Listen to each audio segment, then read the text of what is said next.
जीव ने आज तक ना तो साध्य को पहचाना और ना कभी साधन की ओर दृष्टि की। साध्य वह होता है जो जीव का लक्ष्य है और लक्ष्य का जो उपाय है वह साधन हुआ करता है। अनेक जीव साध्य की ओर दृष्टि कर लिया करते हैं लेकिन साधन की ओर उनका ध्यान नहीं। और अनेकों जीव साधन को तो कर रहे हैं लेकिन साध्य का ही ज्ञान नहीं। जिन आगम में, जिन सूत्रों में जिनेंद्र भगवान ने जो देशना प्रदान की, जहां साध्य की बात की तो वहीं उसी मुख्यता से साधन की भी बात की। साध्य प्राप्त करना चाहते हो तो साधन भी चाहिए। आज तक ऐसा संभव नहीं है कि साध्य दृष्टि में आ जाए और बिना साधन के उसकी प्राप्ति हो जाए।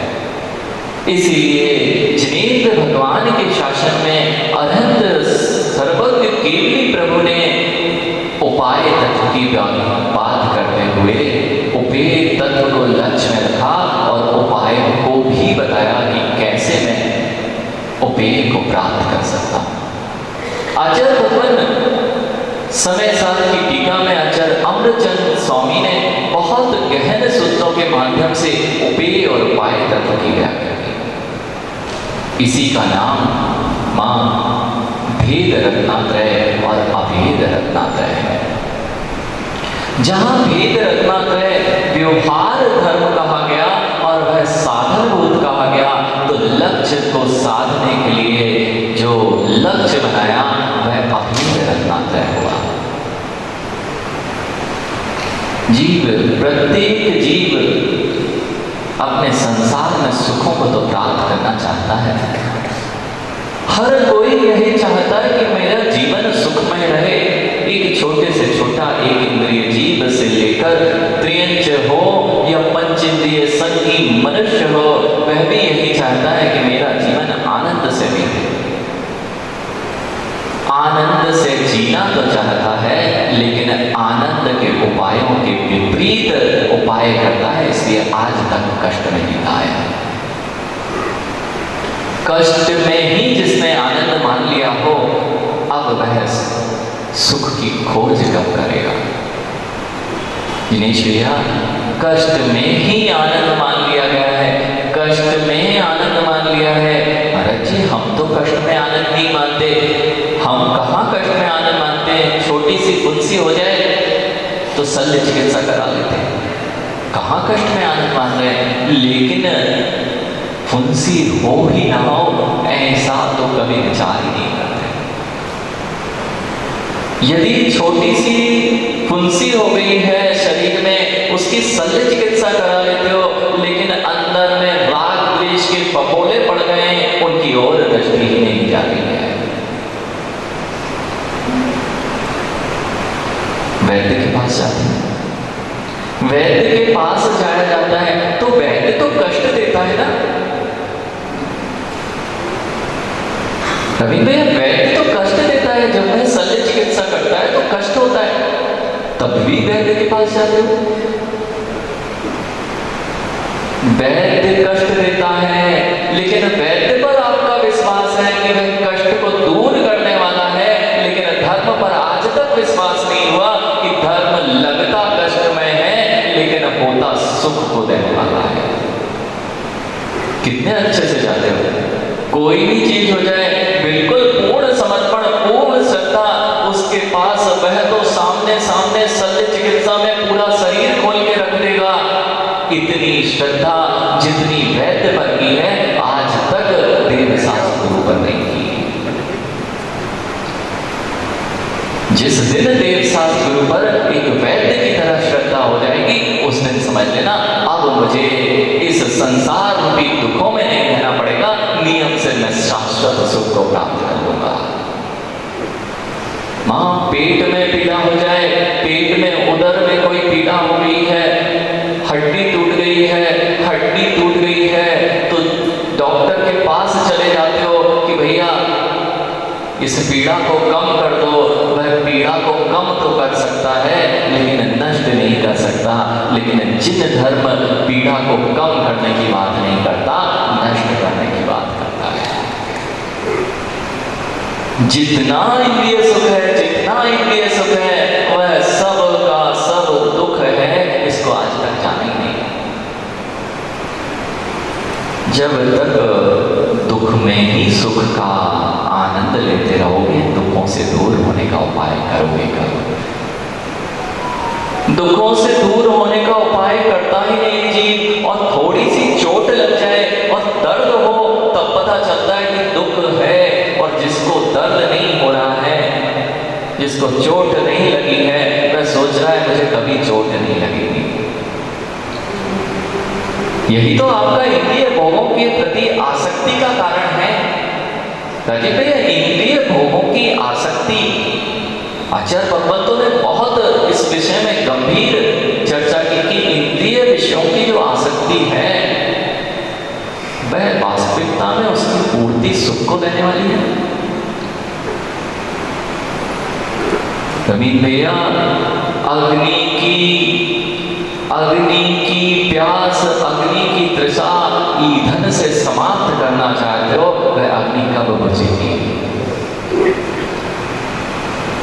अग्नि को बुझाना चाहते हो, अग्नि को बुझाना चाहते हो, तो ईंधन डालते जाओ तो अग्नि बुझ जाएगी ना। ऐसे ही इंद्रियों की अभिलाषाएं जो होती हैं, इसमें इंद्रिय विषयों की आसक्ति और इंद्रिय विषयों का सेवन ईंधन का काम करता है, वह उसको बुझाता नहीं है और बढ़ा दिया करता है। आप सब तो अनुभवी हैं, आप सब तो अनुभवी हैं ना। जितना इंद्रियों को भोगा है, इंद्रियों को भोगा है या स्वयं को इंद्रियों ने भोग डाला है? इंद्रियों ने नहीं भोगा मां, इंद्रियों ने नहीं भोगा है, इंद्रियों को नहीं भोगा है। इंद्रियों ने आज तक इस स्वयं की आत्मा को ही भोग डाला है। निरंतर भोग रही है इंद्रियां, निरंतर भोग रही हैं और हमें लग रहा है हम इंद्रियों का भोग कर रहे हैं। अरे इंद्रियों का भोग करना छोड़ दो, इंद्रियों की सामर्थ्य नहीं कि वे तुम्हें भोग पाए। आचार्य भगवान आज सुख का उपाय बता रहे हैं। सुख का उपाय, और सुख का उपाय दुख से भी होकर निकले तो भी वह करोगे कि नहीं? दीपक भैया, हाथ टूटे जाए और गलत जुड़ जाए तो क्या करते हो? हाथ टूट गया और गलती से गलत जुड़ गया, अब क्या करोगे? अभी तक टूटा था, अब तोड़ना पड़ेगा। अभी तक टूटा था, उसकी पीड़ा थी, आपने जोड़ दिया, लेकिन गलत जुड़ गया है। अब वैद्य के पास जाओगे, पहले तोड़ेगा उसके बाद जोड़ेगा।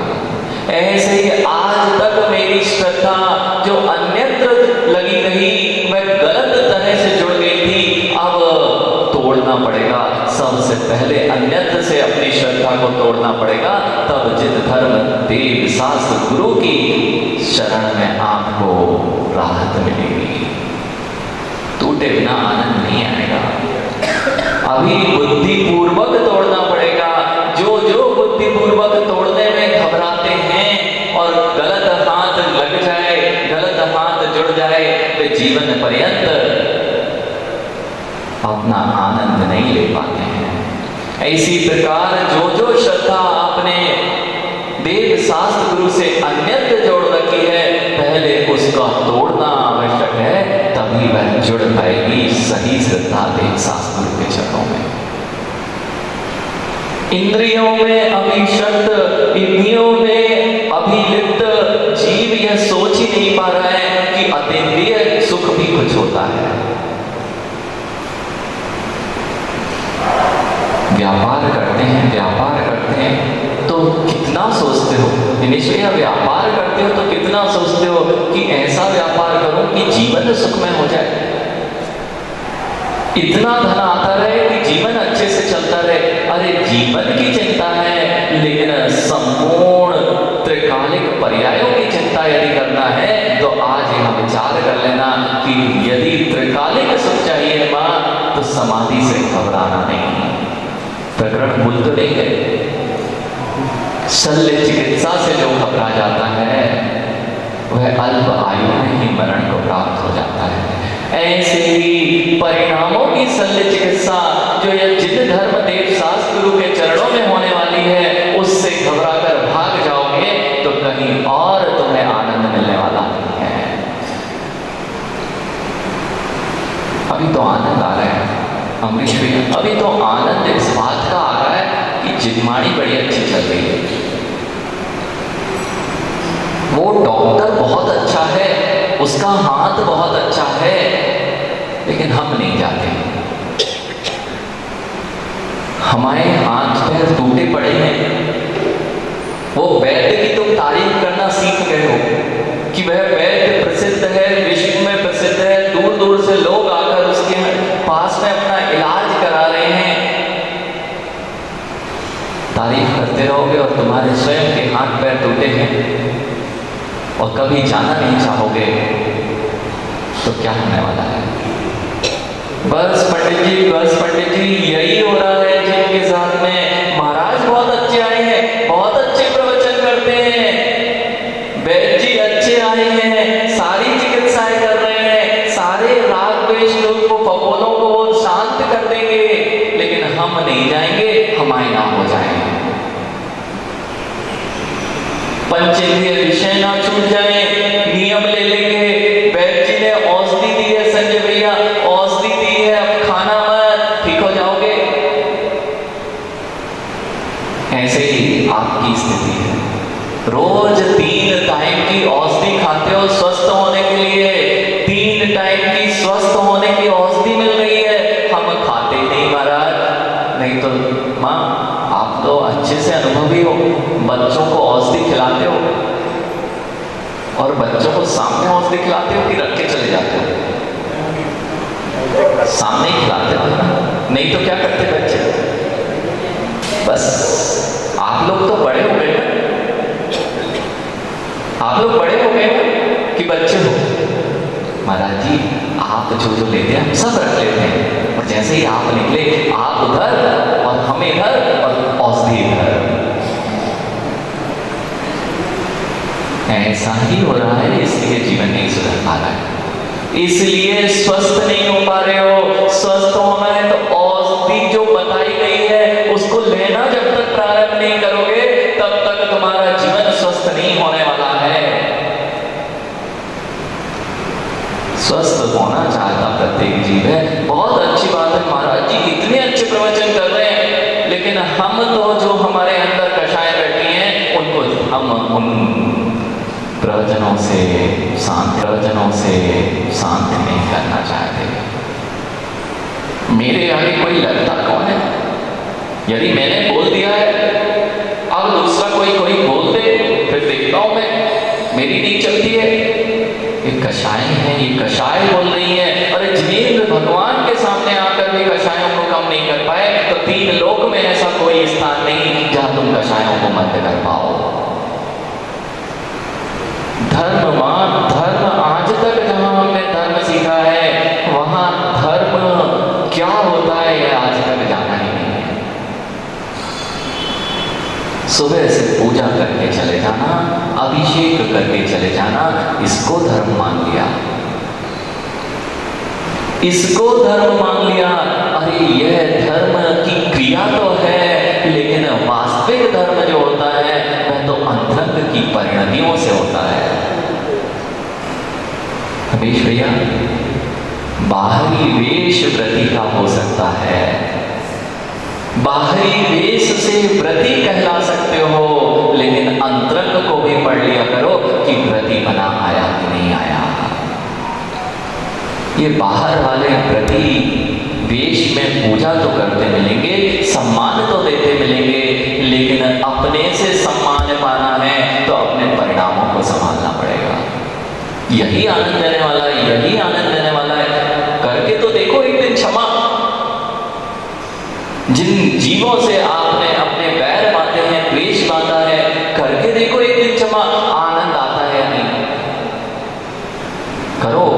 कितना राग है, जब तक कोई नाम नहीं लेता है तब तक मैं धर्म नहीं करता हूं। करो इस अपनी अभिलाषाओं का परित्याग, फिर देखो आनंद की प्राप्ति होती है। अरे माँ यदि अभिलाषा हो गई है, आज मुझे कोई आवश्यकता है, मुझे अमुक सामग्री लाना है, और अमुक सामग्री जब तक नहीं मिल जाती है परिणामों से मिल लिया करो, कितनी आकुलता और व्याकुलता होती है।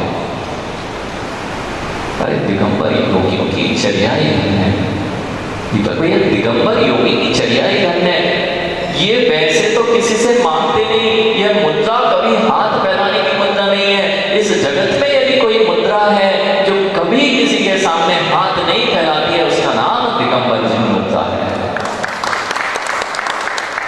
महाराज जी आप तो फैलाते हो, कह सकते हो, आप तो हाथ फैलाते हो, आपकी तो भिक्षा वृत्ति है।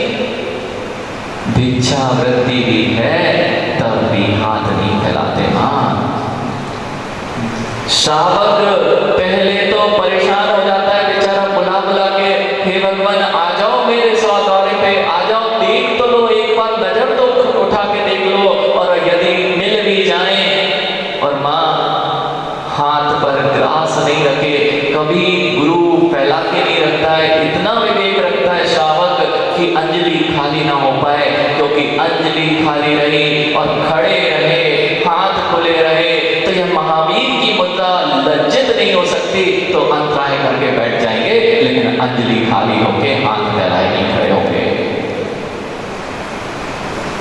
हम तो हर चीज के लिए हाथ फैलाएंगे। जब तक काम वासनाएं जीवित रहेंगी, जब तक इंद्रियों की अभिलाषा रहेगी, यह जीव द्वार द्वार पर हाथ फैलाए मिलता है। जब तक आपको अपनी अभिलाषाएं होंगी, नियम से हाथ फैलाना पड़ता है। नहीं तो देख लेना, धनपति है, सेठ का, नगर का सेठ है, और नगर का सेठ यदि उसको आदत है वैष्णव की,